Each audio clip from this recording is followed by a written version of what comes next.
பிதாவாகிய தேவனாலும் கர்த்தராகிய இயேசு கிறிஸ்துவின் நாமத்தினால் மீண்டும் ஒரு விசையாக வேதத்தின் வழியாக தேவன் மீண்டும் ஒரு விசையாக உங்களை சந்திக்க தேவன் செய்திருக்க அந்த கிருபைக்காய் நான் தேவனை நன்றியோடு ஸ்தோத்திரிக்கிறேங்க. இன்று உலகம் முழுவதும் இயேசு கிறிஸ்துடைய மரணத்தை தியானித்து கொண்டிருக்கார்கள். அதற்காக அடிப்படையாக 1 பேதுரு 3:18. ஏனெனில் கிறிஸ்துவும் நம்மை தேவனிடத்தில் சேர்க்கும்படி அநீதியுள்ளவர்களுக்கு பதிலாக நீதியுள்ளவர்களாய் பாவங்களின் நிமித்தம் ஒரு தரம் பாடுபட்டார். அவர் மாம்சத்திலே கொலையுண்டு ஆவியிலே உயிர்ப்பிக்கப்பட்டார். அவர் எதற்காக வந்தார் என்று நாம் பார்த்தோம் என்றால், ஆதியாகும் 2:17 அழகாய் சொல்கிறார்கள், நன்மை தீமை அறியத்தக்கதாக விருட்சத்தின் கனியை சாப்பிடுகிற நாளில் நீ சாகவே சாவாய் என்று. என் அன்பு சகோதர சகோதரிகளை, ஆதாம் மீறினதினால அந்த இடத்தில் தேவனை அவர் மறுதலித்ததினால பாவம் உண்டாக்கப்பட்டுச்சுங்க. இந்த விஷயம் நோவா காலத்திற்கு கடந்து வரும் பொழுது ஆதியாகம் 6:6 நான் மனுஷனை ஏன் உருவாக்கினேன் என்று மனஸ்தாபம் படுறாருங்க. ஏனென்றால் ஆதாமை தோட்டத்தில் அவர் சந்தோஷத்தோடு இருக்கும்படி எல்லா விதத்தையும் உருவாக்கினாருங்க. ஆனால் அவருடைய விழா எழுமினால் எடுக்கப்பட்ட தன் மனைவியுடைய பேச்சை கேட்டு தேவனுடைய வார்த்தை கீழ்ப்படியாமல் போனதுனால உலகத்தில் பாவம் பெருகினதுங்க. அந்த பாவம் பெருகும் பொழுது நோவா காலகட்டத்தில் மனுஷர்கள் மிக கொடிதாக பாவங்களை அவர்கள் செய்ய வந்தார்கள். அப்பொழுது இயேசு அந்த ஜனங்களை பார்த்து இவர்களை நான் ஏன் உருவாக்கினேன் என்று மனஸ்தாபம் படுறாருங்க. அதனால தான் கர்த்தராகிய இயேசு கிறிஸ்து நம்ம இடத்தில் பேசி கொண்டிருக்காருங்க. 1 பேதுரு 4:1. இப்படி இருக்க கிறிஸ்து நமக்காக மாம்சத்திலே பாடுபட்டபடியால் நீங்களும் அப்படிப்பட்ட சிந்தையை ஆயுதமாக தரித்து கொள்ளுங்கள். அவர் தேவனிடத்தில் நம்மை சேர்க்கும்படி வந்தாருங்க. நம் அநீதி உள்ளவர்கள், அவர் நீதி உள்ளவர்.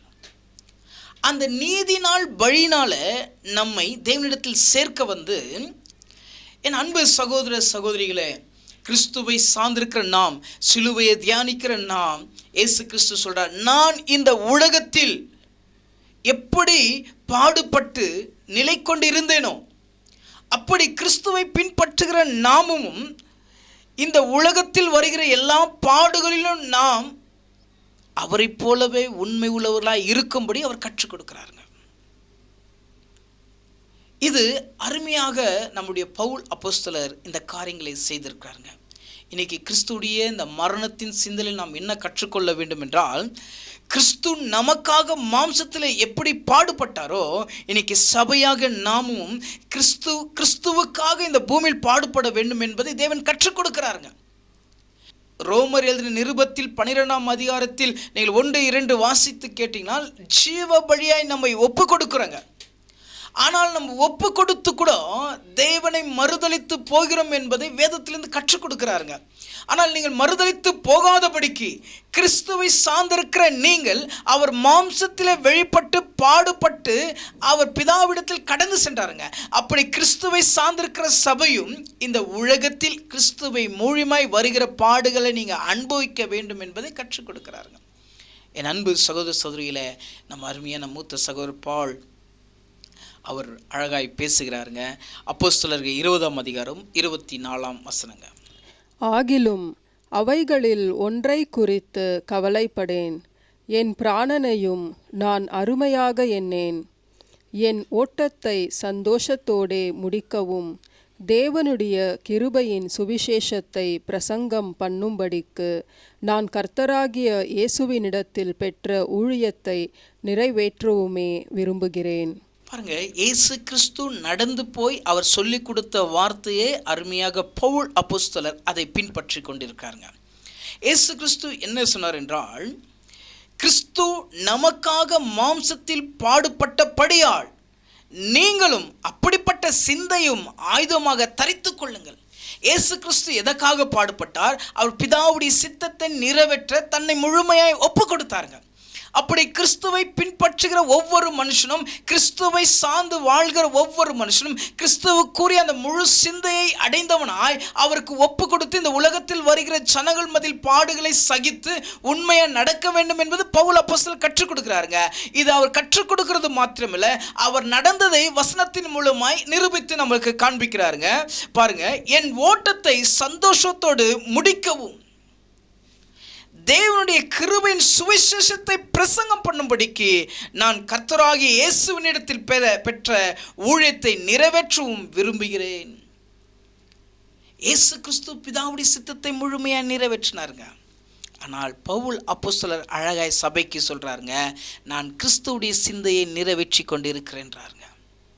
நான் மாம்சத்திலே இயேசு கிறிஸ்து என்னை தெரிந்து கொண்டு என்னை அபிஷேகித்து அவர் எனக்கு என்னை பிழைப்புட்டுகிறார், அது உங்கள் மத்தியில் நான் ஊழியமாய் செய்கிறேன் என்று சொல்றாருங்க. அதை அறிந்திருக்கிற நாம் உண்மையாய் இயேசு கிறிஸ்துவை போலவும் பவுல் அப்போஸ்தலரை போலவும் கனி கொடுக்க வேண்டும் என்பது அவர் பாடுகள் மூலியமாய் கற்றுக்கொள்கிறாங்க. நாம் வாசிக்க கேட்போங்க.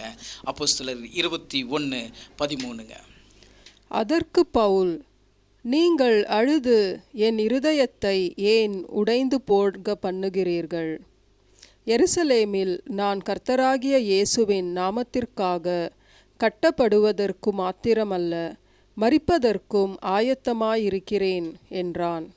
பாருங்க, அருமையான பவுல் அப்போஸ்தலர் இயேசு கிறிஸ்துவை எப்பொழுது அறிந்து உண்மையாய் நடக்கிறாரோ அவருக்கு ஜனங்கள் விரோதமாய் எழும்பி அவரை கொலை செய்யும்படி வகை தேடுகிறார்கள். ஆனாலும் பவுல் அப்போஸ்தலர் அவர் மரிக்கிறதுக்கு எல்லா விதமான விஷயங்கள் அவருக்கு தெரிந்திருந்தாலும் கிறிஸ்துவை உண்மையாய் சார்ந்திருந்ததுனாலே, எருசலேமில் நான் கர்த்தராகிய இயேசுவின் நாமத்திற்காக கட்டப்படுவதற்கும் மாத்திரமல்ல மரிப்பதற்கும் ஆயத்தமாய் இருக்கிறேன் என்று உறுதியாய் சொல்கிறார்கள். அன்பு சகோதர சகோதரிகளே, பவுல் அப்போஸ்தலர் நான் கட்டப்படுவதற்கு மாத்திரமல்ல நான் மரிப்பதற்கும் நான் உறுதியாய் நிலை கொண்டிருக்கிறேன் சொன்னதைப் போல இன்னைக்கு சபையாக நாமும் கிறிஸ்துடைய பாடுகள் நிமித்தம் நாமும் கற்றுக்கொண்ட அந்த வார்த்தை சொல்கிறவர்களாய் நிலை கொண்டிருக்கும்படி பவுல் அப்போஸ்தலர் கற்றுக் கொடுக்கிறாருங்க. இயேசு கிறிஸ்துடைய பாடுல இந்த பூமிக்கு ஜீவன் இருக்குதுங்க. அந்த ஜீவனத்திற்கு பங்காளிகளாக நம்மை தேவன் தெரிந்திருக்கிறாருங்க. அந்த ஜீவனுக்குள்ளாக கடந்து போகிறதுக்காக இந்த பூமியில் வருகிற எல்லா நிந்தனையின் போராட்டத்தில் உபத்திரத்தின் பாடுகள் மத்தியிலும் நீங்கள் உண்மையாய் தரித்திருந்து இயேசு கிறிஸ்துவின் நாமத்திற்குள்ளாக நீங்கள் கடந்து செல்லும்படி நீங்கள் இந்த பூமியில கனி கொடுக்கும்படி தேவன் கற்றுக் கொடுக்கிறாருங்க. அதான் பவுல் அப்போஸ்தலர் அழகாய் சொல்றாருங்க, என்னை அவர்கள் நிந்தித்தாலும் துன்பப்படுத்தினாலும் என்னை மரணத்துக்குள்ளானால் ஆக்கினாலும் இந்த ஜீவன் கர்த்தராகிய இயேசு கிறிஸ்துவுக்கு மாத்திரம் என்பதை பவுல் அப்போஸ்தலர் அழகாய் பிழை போற்றாருங்க. இயேசு கிறிஸ்துடைய பாடினால பவுல் அப்போஸ்தலர் மனம் மாறி உண்மையாய் கிறிஸ்துவை பின்பற்றி அநேக ஜனங்களுக்கு தேவனுடைய வார்த்தையை அவர் பிழை போட்டினாருங்க. இன்னைக்கு கிறிஸ்துவர்களாக இருக்கிற நமக்கூட பவுல் அப்போஸ்தலர் மூலியமாய் தேவன் பிழை போட்டி கொண்டிருக்காருங்க. கிறிஸ்து எப்படி சபைக்காக அவர் மரித்தாரோ அப்படியே இந்த உலகத்தின் ஜனங்களின் மீட்கும் பொருள் அவர் எப்படி தன்னை ஒப்பு கொடுத்தாரோ அப்படியே நாமும் இந்த உலகத்தில் வாழும் பொழுது கிறிஸ்துவை சார்ந்திருக்கிற நம்முடைய வாழ்க்கையும் முழுமையாய் அவருக்கு ஒப்பு கொடுத்து இந்த உலகத்தில் வருகிற எல்லா நிந்தனைகள் மத்தியிலும் துன்பங்கள் மத்தியிலும் துக்கத்தில் மத்தியிலும் நாம் உண்மையாய் தரித்திருந்து வாழும்படி தேவன் பவுல் அப்போஸ்தலர் மூலியமாகவும் இயேசு கிறிஸ்து மூலியமா நமக்கு காண்பிக்கிறாருங்க. என் அன்பு சகோதர சகோதரிகளே, இதை கேட்டுக்கொண்டிருக்கிற நாம் நம்முடைய விசுவாசத்தின் பாதையில் கர்த்தருக்கு நம்முடைய கனி எப்படி இருக்குதுங்க? நம் வாசிக்க கேட்போங்க. 2 கொரிந்தியர் 4:9. துன்பப்படுத்தப்பட்டும் கைவிடப்படுகிறதில்லை, கீழே தள்ளப்பட்டும் மடிந்து போகிறதில்லை. பாருங்க, அழகாக பவுல் அப்போஸ்தலர் சொல்றாருங்க, எனக்கு நேரிடுகிற எல்லா துன்பத்திலும் நான் கைவிடப்படுவதில்லைங்க. நான் கீழே தள்ளப்பட்டாலும் நான் சோர்ந்து போறதில்லைங்க. ஏனென்றால் அவர் கர்த்தராகிய இயேசு கிறிஸ்துவை முழுமையாய் விசுவாசித்திருக்கிறாருங்க. இன்னைக்கு சபையாக நாமும் இயேசு கிறிஸ்துடைய மரணத்தில் தெரிந்து கொள்ள வேண்டியது எப்படி என்றால், பவுல் அப்போஸ்தலரை போல நாமளும் இந்த பூமியில் உண்மையாக நிலை கொண்டிருக்கும்படி தேவன் பாடத்தை கற்றுக் கொடுக்கிறாருங்க. அவர் துன்பப்படுத்தப்பட்டார் ஜனங்கள் மூலியமாக, அவமானப்படுத்தப்பட்டாருங்க ஜனங்கள் மூலியமாக. ஆனால் இயேசுக்காக உண்மையாய் தரித்திருந்தாருங்க. இன்னைக்கு கிறிஸ்துவுடைய பாடுகளை நினைக்கிற நம்முடைய விசுவாசத்தில் நாம் எப்படி இருக்கிறோங்க? பவுல் அப்போஸ்தலரை போல என்னை துன்பம் படுத்தினாலும் நான் கைவிடப்பட மாட்டேன் என்று விசுவாசத்தோடு உறுதியாக இருக்கிறோமா? என்னை கீழே தள்ளினாலும் நான் மடிந்து போக மாட்டேன் என்று விசுவாசத்தோடு உண்மையாய் தரித்திருக்கிறேனா? என் அன்பு சகோதர சகோதரிகளே, கிறிஸ்து நமக்காக மரித்திருக்கிறாருங்க. நாம் அநீதி உள்ளவர்கள், கர்த்தரோ நீதி உள்ளவருங்க. நம்முடைய பாவங்களுக்காக தன் ஜீவனை அவர் ஒப்பு கொடுத்தாருங்க. அந்த ஜீவனத்தை நாம் பெற்றிருக்கிற நாம் இந்த உலகத்தில் நம்முடைய வாழ்க்கை எப்படிப்பட்டதா இருக்குதுங்க? துன்பம் வருகிற நேரத்தில் சோர்ந்து போகிறோமா? நம்மளை ஒருவர் கீழே தள்ளப்பட போது சோர்ந்து போகிறோமா? இல்லை கர்த்தருக்காக நான் உறுதியாய் உண்மையாய் நிலை கொண்டு இருக்கிறேனா? நாம் தியானிப்போங்க. அதே 2 கொரிந்தியர் 4:10. கர்த்தராகிய இயேசு கிறிஸ்துவனுடைய ஜீவனும் எங்கள் சரீரத்திலே விளங்கும்படிக்கு இயேசுவின் மரணத்தை எப்பொழுதும் எங்கள் சரீரத்தில் சுமந்து திரிகிறோம். கர்த்தராகிய இயேசு கிறிஸ்து இந்த உலகத்துக்கு வந்து எந்த காரியத்தை நிறைவேற்றி அவர் கடந்து சென்றாரோ அந்த விஷயத்தை பவுல் அப்போஸ்தலர் நன்றாக புரிந்து கொண்டு தேவனுடைய மகிமை அறிந்து அவர் அழகாய் சொல்றாருங்க, கர்த்தராகிய இயேசுவினுடைய ஜீவனும் எங்கள் சரீரத்திலே விளங்கும்படிக்கு இயேசுவின் மரணத்தை எப்பொழுதும் எங்கள் சரீரத்தில் சுமந்து திரிகிறோம். இயேசு பட்ட பாடுகள், இயேசு கொடுத்த அந்த ஜீவன், இது எல்லாவற்றையும் பவுல் அப்போஸ்தலர் அந்த சீஷர்கள் இதை சுமந்து திரிகிறோம் என்று தேவன் தாம் வார்த்தை மூலமா நமக்கு வாக்குத்தத்தத்தை கொடுக்கிறாருங்க. அவங்க வாழ்ந்த காலகட்டத்தில் பவுல் அப்போஸ்தலர்கள் கர்த்தராகிய இயேசு கிறிஸ்துவுடைய அந்த ஜீவன் உடைய அந்த சரீரத்தை விளங்கும்படி இயேசுவின் மரணத்தை எப்பொழுதும் எங்கள் சரீரத்தில் சுமந்து திரிகிறோம். அவர் எதற்காக ஜீவன் கொடுத்தார் என்பதை இவர்கள் அதை தன் சரீரத்தில் எடுத்துக்கொண்டு சுமந்து செல்கிறார்கள். என் அன்பு சகோதர சகோதரிகளை, இயேசு நமக்காக மரித்தார் என்று நாம் விசுவாசிக்கிறோம். நம்முடைய சரீரத்திலும் இயேசு கிறிஸ்துடைய ஜீவனை சுமந்து செல்கிறோமா? இயேசு கிறிஸ்து மரித்தார் என்று நாம் புரிந்து கொள்கிறோங்க. ஆனால் எதற்காக மரித்தார், என் விசுவாசம் எப்படி இருக்குது என்பதை நான் அறிகிறேனா? நாம் வாசிக்க கேட்போங்க. அதே 2 கொரிந்தியர் 4:11 வாசிப்போங்க.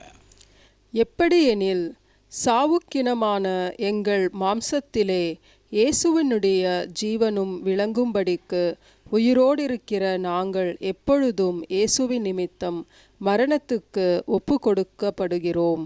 எங்கள் மாம்சத்திலே இயேசுவினுடைய ஜீவனையும் விளங்கும்படி, இந்த சரீரத்தில் நம்ம நடக்கிற நடையில இயேசுடைய நாமத்தின் அந்த ஜீவனை நாம் விளங்க செய்யணுங்க. நாங்கள் எப்பொழுதும் இயேசுவின் நிமித்தம் மரணத்திற்கு ஒப்பு கொடுக்கப்படுகிறோம். எப்பொழுதும் அப்படின்னா ஒவ்வொரு நாளும் கிறிஸ்துவுக்காக நீங்கள் இந்த பூமியில் உலகத்தின் பாவங்களுக்கு செத்து தேவ நீதிக்காக பிழைக்கணுங்க. அதான் இயேசு கிறிஸ்து அழகாய் சொல்கிறாருங்க. நம்ம மத்தேயு 16:24 நீங்கள் வாசித்தீர்கள் என்றால், நீங்கள் அவரை பின்பற்றி வர விரும்பினால் தன்னைத்தான் வெறுத்து தன் சிலுவை எடுக்க சொல்கிறாருங்க. பவுல் அப்போஸ்தலர் அழகாய் இந்த வேலையை செய்தாருங்க. இன்னைக்கு நமக்கு இயேசு கிறிஸ்து முன்மாதிரியாக இருக்காருங்க. பவுல் அப்போஸ்தலர் முன்மாதிரியாக இருக்காருங்க. கிறிஸ்துவை சார்ந்திருக்கிற நம்மளும் நிச்சயமாகவே இயேசு கிறிஸ்துடைய அந்த ஜீவனை நம்முடைய சரீரத்தில் சுமந்து மற்ற இடத்துல கடந்து போகும் பொழுது அவர்களும் ஜீவனுக்குள்ளாக கடந்து வருகிறார்கள். நம்ம வாசிக்க கேட்போங்க. தீத்து 2:14. அவர் நம்மை சகல அக்கிரமங்களின் நின்று மீட்டுக்கொண்டு தமக்குரிய சொந்த ஜனங்களாகவும் நற்கிரியைகளை செய்ய பக்தி வைராக்கியமுள்ளவர்களாகவும் நம்மை சுத்திகரிக்கும்படி நமக்காக தம்மை தாமே ஒப்பு கொடுத்தார். அதான் ஆதியாகமம் 6:6 பார்க்குறாங்க. மனுஷனை ஏன் நான் உருவாக்குனேன் என்று மனஸ்தாபப்படுறாருங்க. ஏன்னா பாவம் அந்த அளவுக்கு பெருகிடுச்சிங்க. இன்னைக்கு நம்முடைய வாழ்கிற வாழ்க்கையில் கூட பாவம் அப்படி தான் நிலை கொண்டிருக்குதுங்க. அவர் நம்மை சகல அக்கிரமங்கள் என்று மீட்டு கொண்டார். நம்ம செய்கிற எல்லா பாவத்தையும் மன்னித்து நம்மளை மீட்டுக்கொள்கிறார்கள். தமக்குரிய சொந்த ஜனங்களாக நற்கிரைகளை செய்ய பக்தி வைராக்கியம் உள்ளவர்களாகவும் நம்மை சுத்திகரிக்கும்படி நமக்காக தம்மை தாமே ஒப்பு கொடுத்தாருங்க. நமக்காக அவரை முழுமையாய் ஒப்பு கொடுத்தாருங்க. இன்னைக்கு கிறிஸ்துவை சார்ந்திருக்கிற நாம் நம்மை முழுமையாக அவருக்கு ஒப்பு கொடுக்குறோமா? அதுதான் அந்த மரணத்தின் பாடலை நம்ம கற்றுக்கொள்கிறோங்க. ஏன்னா அவர் பிதாவுடைய சித்தத்தை நிறைவேற்றினாருங்க. இன்னைக்கு சபையாக நாம் கிறிஸ்துடைய சிந்தையை நிறைவேற்றினாங்க. அவர் பிதாவுடைய ஆதாமுக்குள் எல்லாரும் மரிக்கிறதை போல கிறிஸ்துவுக்குள் எல்லாரும் உயிர்ப்பிக்கப்பட வேண்டும் என்பதற்காகவே பிதாவுடைய நோக்கத்தை அறிந்திருந்த கர்த்தராகிய இயேசு கிறிஸ்து அதுக்கு பாத்திரமாக இந்த பூமியில் கனி கொடுத்து கடந்து சென்றாருங்க. இன்னைக்கு சபையாக நமக்கும் இந்த காரியத்தை கூட்டி கொடுத்துருக்காருங்க.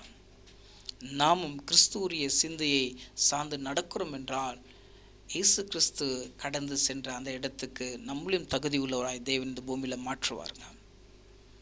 நம் வாசிக்க கேட்போங்க. வெளிப்படுத்தின விசேஷம் 22ஆம் அதிகாரம் 12ஆம் வசனங்க. இதோ சீக்கிரமாய் வருகிறேன், அவனவனுடைய கிரியைகளின்படி அவனவனுக்கு நான் அளிக்கும் பலன் என்னோட கூட வருகிறது. சீக்கிரமாய் கர்த்தராகிய இயேசு கிறிஸ்து வரப்போகிறாருங்க. இது அநேக ஊழியக்காரர்களுடைய வாயினால் நாம் கேட்குறோங்க. அநேக வேத வசனத்தை படிக்கும் பொழுது அநேக விஷயம் நடக்கிறதை பார்த்து நம்ம நினைக்கிறோங்க இயேசு கிறிஸ்துடைய வருகை சமயமாக இருக்குதுங்க. ஆனால் இயேசு கிறிஸ்துன்றது நமக்கு சொல்கிறாருங்க, இதோ நான் சீக்கிரமாக வருகிறேன், அவனவனுடைய கிரைக்கு தக்கதாக நான் அவனவனுக்கு வந்து பலனை அளிப்பேன் என்று சொல்கிறாருங்க. இயேசு கிறிஸ்துவை அறிந்திருந்த பவுல் அப்போஸ்தலர் உண்மையாய் கனி கொடுத்தாருங்க. அவருக்குரிய பலன் கர்த்தராகிய இயேசு கிறிஸ்து வரும் பொழுது கிடைக்க போதுங்க. இன்னைக்கு கர்த்தரை சார்ந்திருக்கிற நாம் நம்முடைய பலன் எப்படி இருக்குதுங்க? அவனவனுக்கு கூறிய பலனை அவர் எடுத்துக்கொண்டு வர போறாருங்க. வரும் பொழுது என்னுடைய பலன் எப்படி இருக்க போதுங்க? என் அன்பு சகோதர சகோதரிகளே, கர்த்தராகிய இயேசு கிறிஸ்து நம்மோடு இந்த பாடுகள் மூலியமாய் அவர் சொல்கிற விஷயம் என்னென்றால், நாம் அநீதி உள்ளவர்களாக இருக்கிறோம், அவர் நீதி உள்ளவராய் இருக்கிறாருங்க. தேவனிடத்தில் நம்மை சேர்க்கும்படி அவர் பரலோகத்தை விட்டு இந்த பூலோகத்துக்கு இறங்கி வந்தாருங்க. நீங்கள் கிறிஸ்துவுடைய பாடுகளை அறிந்திருக்கிறீங்க, கிறிஸ்துவுடைய சிந்தையை நீங்கள் அறிஞ்சிருக்கிறீங்க. நீங்களும் பவுலை அப்போஸ்தலரை போல உண்மையாய் கனி கொடுக்கிறீர்கள் என்றால் கர்த்தராகிய இயேசு கிறிஸ்து வரும் பொழுது உங்களுக்குரிய பலன் நீங்கள் அடைந்து கொள்வீர்கள். கர்த்தர் தாம் இந்த வார்த்தையை ஆசீர்வதிப்பாராக. ஆமென்.